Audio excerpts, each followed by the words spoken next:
कोटक और axis bank, यहाँ का एक्सपेक्टेशन है? अब बात करते हैं एक्सिस बैंक और कोटक महिंद्रा बैंक की।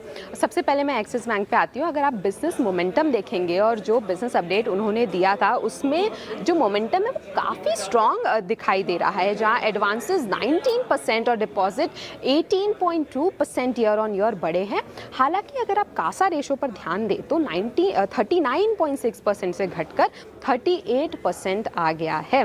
फाइनेंशियल्स में स्ट्रीट की एक्सपेक्टेशन है नेट इंटरेस्ट इनकम में करीब 10% और प्रॉफिट में लगभग 16 to 18% ग्रोथ की उम्मीद है।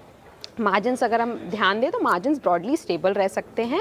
यहाँ 10 बिप्स का हल्का प्रेशर आ सकता है।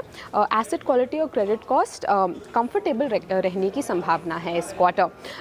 वहीं कोटक महिंद्रा बैंक पर अगर हम ध्यान दें तो उनका लोन ग्रोथ हेल्दी रहा है with advances 15% year on year से बढ़े हैं, लेकिन डिपॉजिट सिर्फ 12% से बढ़े हैं। तो आने वाले क्वार्टर्स में इन्वेस्टर्स के लिए ये भी एक फोकस एरिया हो जाएगा।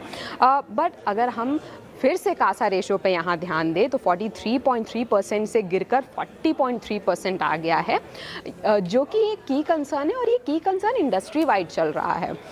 स्ट्रीट को नेट इंटरेस्ट इनकम में 10 to 11% और प्रॉफिट में 17 to 19% ग्रोथ की एक्सपेक्टेशन है यहाँ पे, लेकिन मार्जिन्स में पीयर्स के मुकाबले सबसे ज़्यादा लगभग 10 to 14 बेसिस पॉइंट का प्रेशर देखने मिल सकता है, जो कि इन्वेस्टर मैनेजमेंट कमेंट्री में भी इसी पर फोकस करेंगे।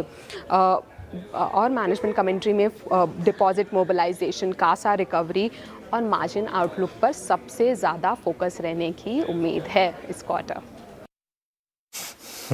ओके अनन्या, शुक्रिया। तो ये